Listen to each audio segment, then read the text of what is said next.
Hello guys, स्वागत है आपका सिटीजन सी चैनल पर। और आज आप देखने वाले हो कल ही रिलीज हुई सर्वाइवल थ्रिलर मूवी थ्रैश का ब्रेकडाउन, जिसके राइटर डायरेक्टर हैं टॉमी वर्कोला, जो कि खतरनाक डेड स्नो मूवीज बना चुके हैं। अगर आपने नहीं देखी तो देख लेना। इसके अलावा द ट्रिप, ये मूवी नेटफ्लिक्स पे रिलीज हुई है और आप इसे हिंदी में भी देख सकते हो, पर मेरी मानो तो वीडियो से ही सब्र कर लो। मूवी की रिलीज के बारे में भी थोड़ी जानकारी आपको दूंगा जो कि इंटरेस्टिंग तो है। तो चलिए अब ज्यादा देर ना करते हुए जल्दी से ब्रेकडाउन स्टार्ट करते हैं।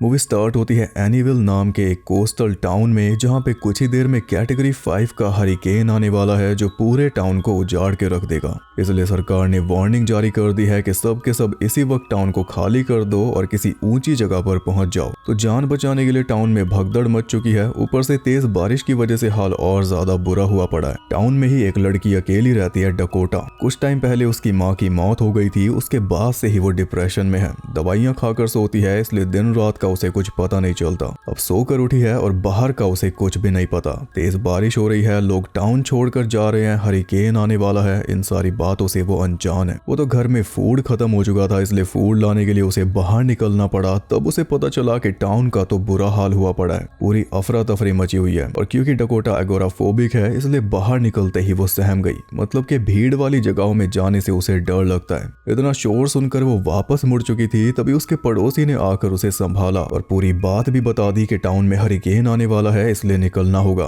पड़ोसी ने उसे अपने साथ अपनी कार में चलने का ऑफर भी दे दिया, पर वो जाने के लिए तैयार ही नहीं थी। वापस घर में आकर बंद हो गई। डकोटा का जो अंकल है डेल, वो एक मरीन रिसर्चर है, यानी मछलियों पे टैग लगा के उन्हें ट्रैक करता है। वो भी समंदर से ही वापस लौट आए और बता रहा है कि हरिकेन की वजह से शार्क्स भी कोस्ट की तरफ आ रही हैं। डेल ने 6 बुल शार्क्स देखी है, यानी जब हरिकेन एनीविल को हिट करेगा तब उसके साथ जो बाढ़ आएगी उसमें शार्क्स भी टाउन के अंदर एंटर हो जाएंगी। मतलब कि टाउन का खाली होना बहुत ज्यादा जरूरी है। पर डेल को यह नहीं पता था कि उसकी खुद की नीज घर से नहीं निकली। फोन किया तब पता चला। वो इस हरिकेन को हल्के में ले रही है, सोच रही है कि घर के अंदर ही बंद होकर निकाल देगी। पर डेल को पता है कि मामला घातक होगा, इसलिए डेल ने उसे बोल दिया कि मैं खुद तुम्हें लेने आ रहा हूँ, करीब 2 घंटे का समय लगेगा पहुंचने में। और ये सुनकर डकोटा जाने के लिए तैयार हो गई। डेल के आने तक वो टीवी देखने लगी, जिसमें न्यूज के जरिए हमें पता चला कि बीच पर शार्क अटैक्स चालू हो चुके हैं। डकोटा ने टीवी पे अपनी मॉम की एक पुरानी वीडियो प्ले कर दी, जिससे हमें पता चला कि इसकी मां ने बचपन में ही इसे निशाना लगाना सिखाया था, टॉय गन को स्टेबल करके। ये दिखाया जा रहा है, मतलब ऑब्वियसली अब काम में आएगा। इधर टाउन में हम 3 भाई बहनों को देखते हैं जो इस तेज बारिश के बीच लेक में मस्ती करने पहुंचे हुए थे। सबसे बड़ा भाई रॉन, जो कि बहुत अच्छा स्विमर है और काफी देर तक अपनी सांस रोक सकता है। उससे छोटी डी, जो काफी समझदार है, और सबसे छोटा विल। तीनों मजे में थे कि तभी वहां पे आ गया बिली, जो उन तीनों को गालियां देने लगा।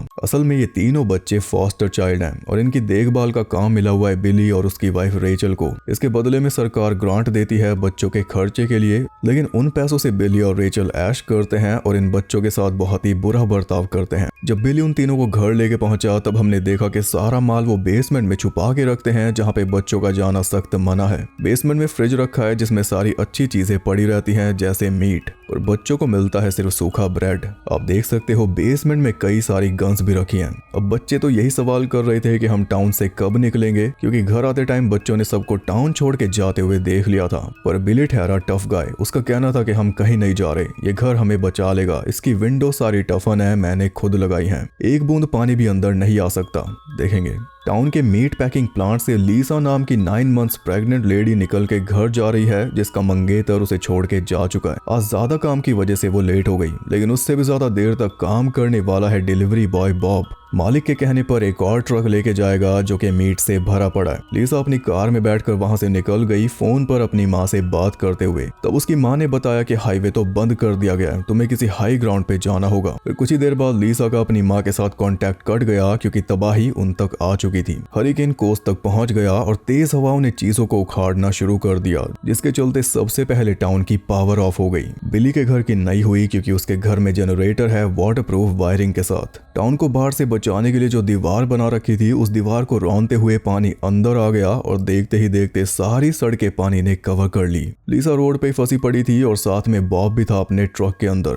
ट्रक में बैठे होने की वजह से बॉब को उतना खतरा नहीं था जितना कार में बैठी लीसा को था। आगे बढ़ नहीं सकती थी क्योंकि आगे एक पेड़ गिरा हुआ था और पीछे से आ रहा था पानी। तो मजबूरी में लीसा ने फुल स्पीड में कार भगाकर उस पेड़ को पार करने की कोशिश की, लेकिन इस चक्कर में उसकी कार पेड़ में ही फंस के रह गई। बॉब ने भी पानी आने से पहले ऊंचाई वाले मोड़ पे ट्रक चढ़ाना चाहा, लेकिन पानी की स्पीड ने उसकी ये कोशिश नाकाम कर दी। पानी एकदम से डकोटा के घर में भी घुस गया, इसलिए उसे भागकर ऊपर वाले फ्लोर पे जाना पड़ा, जहाँ पे अभी कुछ देर के लिए वो सेफ रह पाएगी। इधर बिली एकदम मजे में था क्योंकि उसे तो यही वहम था कि विंडोज पानी को रोक लेंगी, लेकिन पानी ने विंडोज के साथ उसका वहम भी तोड़ दिया। पानी ने लीसा की कार को भी फ्री कर दिया था, लेकिन बहाव की वजह से लीसा एक और पेड़ में जाके फंस गई। टहनी कार के आर पार हो गई, जिस वजह से कार के हिलने का कोई चांस ही नहीं था और ना ही लीसा हिल सकती थी सेम टहनियों की वजह से। कार के अंदर वो भी स्टक हो चुकी थी, ऊपर से पानी का लेवल बढ़ता ही जा रहा था। इतने में पानी बॉब के ट्रक को बहा कर ले आया सामने घुड़सवार के स्टैचू की तरफ, जिसकी नुकीली तलवार ट्रक के अंदर घुस गई और ट्रक में भरा हुआ सारा मीट और खून पानी में मिल गया। यानी अब शार्क्स यहाँ पे आती होंगी। जिमी और स्कॉट नाम के दो आदमी बोट लेकर वहां पे रेस्क्यू के लिए आ गए और दोनों ही लीसा को बचाने के लिए पानी में उतर चुके थे, पर उन्हें ये नहीं पता था कि इस खून मिले पानी में बुल शार्क्स आ चुकी हैं। ये तब पता चला जब एक शार्क ने जिमी का हाथ उखाड़ लिया। स्कॉट उसे बचाने पहुंचा तो स्कॉट के सामने शार्क उसे दबोच कर ले गई और ये सब हो रहा था डकोटा के घर के सामने। शोर सुनकर ट्रक में बेहोश पड़े बॉब को होश आ गया और होश आते ही उसने भी सबसे पहले ट्रक से निकलने की कोशिश की, लेकिन दरवाजा खोलते ही शार्क उसे भी दबोच कर ले गई। बचा था स्कॉट। पलक झपकते ही उसे भी लीसा के सामने ही चीर डाला। ये सब देखकर लीसा और डकोटा दोनों ही दंग रह गई, खास करके लीसा क्योंकि वो खुद पानी में थी। इधर डेल अपने साथ ही ब्रायन के साथ प्लानिंग कर रहा था कि टाउन में कैसे जाया जाए, क्योंकि हाईवे तो पूरा पानी से ढक चुका है। तब उनके काम आया एक न्यूज रिपोर्टर जो अपने कैमरामैन के साथ उन दोनों को भी साथ लेकर टाउन की तरफ निकल गया अपनी वैन में, और साथ में उसने बोट भी ले रखी थी। जहां तक रोड मिलेगा वहां तक वैन में, वरना बोट में। टाउन में जाके रिपोर्टर रिपोर्टिंग करेगा और डेल अपनी नीस को बचाएगा, दोनों फायदे में।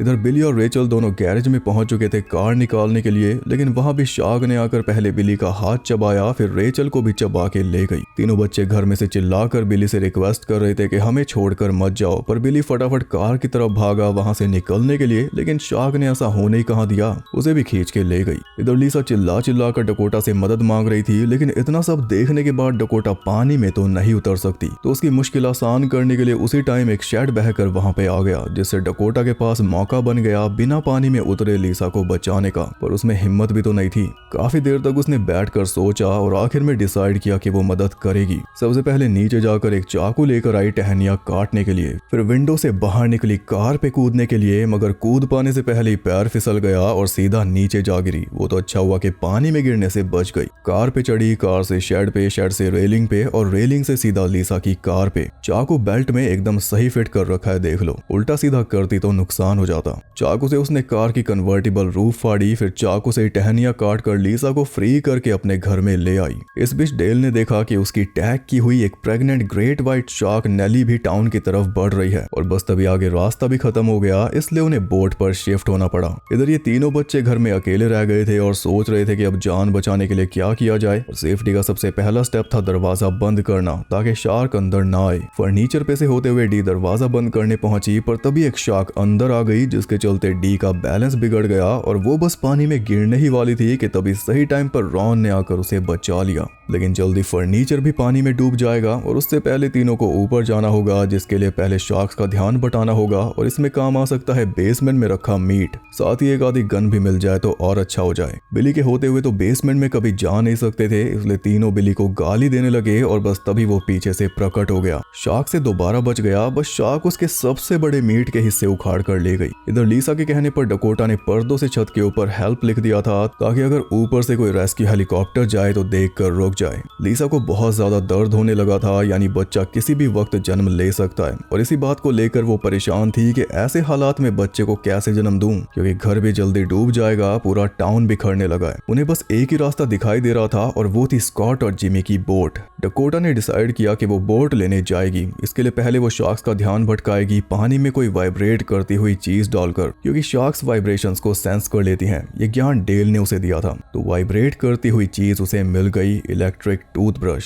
सुधर जा भाई। टूथब्रश को पन्नी में बंद करके उसने पानी में बहा दिया और जो भी ट्रिमर वगैरह उसे मिल पाया उसने 2-3 ऐसे बैग बनाकर पानी में डाल दिए, जिससे शार्क्स अच्छी खासी कंफ्यूज हो गई। इतने में डकोटा उतर गई पानी में, लेकिन वो बोट तक जा पाती उससे पहले बुल शार्क सारी पन्नियां निकल गई। फिर अगला नंबर डकोटा का ही था, मगर अचानक ही सारी बुल शार्क उससे दूर चली गई क्योंकि वहां पे आ चुकी थी ग्रेट व्हाइट शार्क, जिसने डकोटा को कोई नुकसान नहीं पहुंचाया। कुछ इस तरह डकोटा चढ़ गई बोट पे। इधर बिली उन बच्चों को बेवकूफ बनाकर मौत के मुंह में धकेल रहा था। वो बोल रहा था कि तुम जाके मदद लेकर आओ वरना मैं मर जाऊंगा। वैसे भी शार्क्स बच्चों को कहाँ खाती हैं, पर बच्चे देख चुके थे कि बिली उन्हें छोड़कर भाग रहा था पहले। ऊपर से उन्होंने ग्रांट भी देख ली, जिससे उनका गुस्सा और ज्यादा बढ़ गया। उन्होंने साफ मना कर दिया कि हम आपके लिए कुछ नहीं करेंगे। तो गुस्से में बिली उन्हें पीटने पे उतर आया, लेकिन इस बार उन्होंने सहा नहीं। डी ने लात मारकर बिली को पानी में फेंक दिया और फिर उसका पक्का इलाज बांध दिया शार्क्स ने। इतने में शार्क्स उसके साथ बिजी थी। रॉन को मौका मिल गया। वो जल्दी से बेसमेंट में गया। फ्रिज में से उसने मीट निकाला, लेकिन गन नहीं निकाल पाया। तो बिना गन के ऊपर आ रहा था कि तभी उसका स्वेटर एक हुक में फंस गया और सामने से आ गई शार्क। कंगाली में पूरा घर गीला। शार्क का ध्यान भटकाने के लिए उसने एक डब्बा दूर फेंक दिया और जैसे ही शार्क सामने से हटी, खुद को फ्री करके वो ऊपर चल दिया। रास्ते में एक बॉक्स मिला तो उसे भी साथ ले आया और एकदम एंड टाइम पर वो ऊपर पहुंचकर बच गया। गन तो नहीं ला पाया, लेकिन जो बॉक्स लेकर आया किस्मत से उसके अंदर निकला डायनामाइट। उधर डेल भी टाउन की तरफ बढ़ रहा था और आते आते उसने ये भी बता दिया कि शार्क्स की तरफ उसका झुकाव कैसे बढ़ा। बचपन में वो रहता था एक रिवर के पास और उस रिवर में एक ऐसा जानवर रहता था जिससे वहां के लोग सबसे ज्यादा डरते थे। वो था हिप्पो। एक दिन डेल मछली पकड़ने गया तो हिप्पो ने उसकी तरफ चार्ज कर दिया, लेकिन अचानक ही हिप्पो रुक गया और उसकी आंख में डर दिखाई देने लगा क्योंकि उसे पकड़ लिया था 2 बुल शार्क्स ने। तब से ही डेल शार्क्स की तरफ फैसिनेट हो गया जब उसे पता चला कि जिससे हम सबसे ज्यादा डरते हैं वो भी किसी से डरता है। रिपोर्टर ने पूछा कि बुल शार्क्स भी तो किसी से डरती होंगी। तब डेल ने बताया कि बड़ी शार्क से या फिर इलेक्ट्रिक करंट्स जो उन्हें भटका देते हैं। बस उसके कहने की देर थी कि तभी सामने एक स्वाट ट्रक दिख गया जिसमें से उसने टेजर गन्स उठा ली जो इलेक्ट्रिक शॉक देती हैं। टाउन की हालत देखते हुए काम आएगी। सुबह तक डकोटा का घर भी ढहने को हो चुका था और लीसा भी अंदर ही फंसी हुई थी बहुत बुरी हालत में। थक हार कर वो बच्चे को जन्म देने लगी थी कि तभी घर ढह गया। उसे बचाने के लिए डकोटा ने फिशिंग स्टोर में से एक हार्पून निकाल लिया, फिर जल्दी से उसकी तरफ बढ़ने लगी। इतने में लीसा ने पानी के ऊपर आकर एक बॉक्स का सहारा लेकर पानी में ही बच्चे को जन्म दे दिया। बच्चा तो एकदम ठीक था, लेकिन डिलीवरी की वजह से अब पानी में फिर से खून मिल चुका था, जिस वजह से शार्क्स उनके पास आ चुकी थी। अपने बच्चे को बचाने के लिए लीसा ने एक लकड़ी का नुकीला टुकड़ा उठा लिया, उसी से अम्बिलिकल कॉर्ड काटी और जैसे ही शार्क पास आई बच्चे को बॉक्स के ऊपर लिटा के वही टुकड़ा शार्क के अंदर घुसा दिया। लेकिन फिर एक और शार्क आ रही थी और अब तो लीसा के पास भी बचाव के लिए कुछ था नहीं। उसने बस अपने बच्चे को अपने पास पकड़ा हुआ था कि शार्क आएगी तो बच्चे को प्रोटेक्ट करना होगा, वरना खुद वो हार मान चुकी थी। डकोटा भी उनसे बहुत दूर थी, लेकिन उसे कुछ ना कुछ तो करना ही था। तो यहाँ पे उसने काम में ले लिया वही हार्पून। अपनी माँ का सिखाया हुआ सबक याद किया और हार्पून को स्टेबल करके चला दिया सीधा शार्क के अंदर। उधर तीनों बच्चों ने डायनामाइट और मीट का मिश्रण करके ऐश विलियम्स के स्टाइल में एक मीट बॉम्ब बना दिया था शार्क्स के चीथड़े उड़ाने के लिए। उसे जलाकर पानी में फेंक दिया और शार्क्स को बुलाने के लिए खुद पानी में उतर के हाथ पैर मारने लगे। पर शार्क के आते ही जैसे ही भागने की बारी आई, रॉन का स्वेटर एक बार फिर फंस गया। फिर भी किसी तरह टाइम रहते तीनों दूर हट गए और मीट खाने के चक्कर में शार्क्स फट गई। इधर डकोटा लीसा और बच्चे को बोट में चढ़ा रही थी कि तभी एक शार्क ने टक्कर मार के बोट ही पलट दी। अब भी तो कहेंगे बुल शार्क इन्हें। और अच्छी बात यह थी कि तब तक डेल वहां पे आ चुका था। उसने टेजर पानी में फेंक दिया जिससे शार्क डिस्टर्ब होकर दूर भाग गई। लेकिन एक शार्क जिद्दी थी, वही जिसके अंदर लीसा ने लकड़ी घुसाई थी। वो पूरी स्पीड में बदला लेने आ रही थी, पर बीच में ही ग्रेट व्हाइट ने दबोच कर उसे ठिकाने लगा दिया। रिपोर्टर को भी बढ़िया फुटेज मिल गई। लीसा, डकोटा और बच्चे को रेस्क्यू कर लिया गया और इधर ये तीनों बच्चे भी बिली की कार लेकर निकल पड़े। सब कुछ ठीक हो गया, ऐसा उन्हें लग रहा था। आगे हम देखते हैं कि हरिकेन के बाद अब एक साइक्लोन आ चुका है। इसी के साथ ये मूवी हो गई खत्म।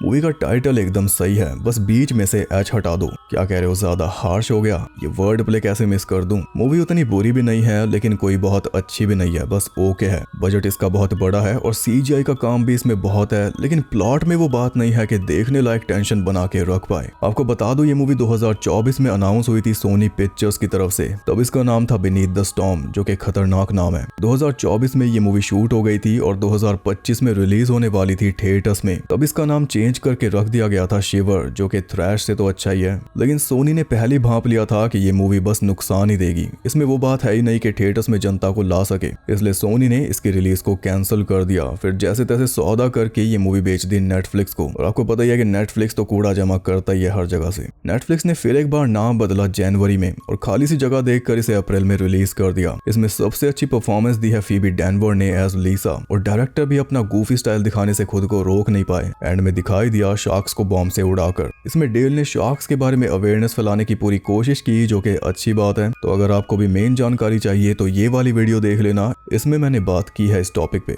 देखिए तो आपको पता ही होगा। आपको ये मूवी कैसी लगी कमेंट करके बता सकते हो, और अगर बाय चांस आपने मूवी देख लिया है फिर तो जरूर बताना। वीडियो को लाइक भी कर सकते हो, क्योंकि ये वाली तो जल्दी आ गई, कल ही तो मूवी रिलीज हुई थी। और जाते जाते ये बता दो कि तू या मैं पे वीडियो लाऊं या नहीं।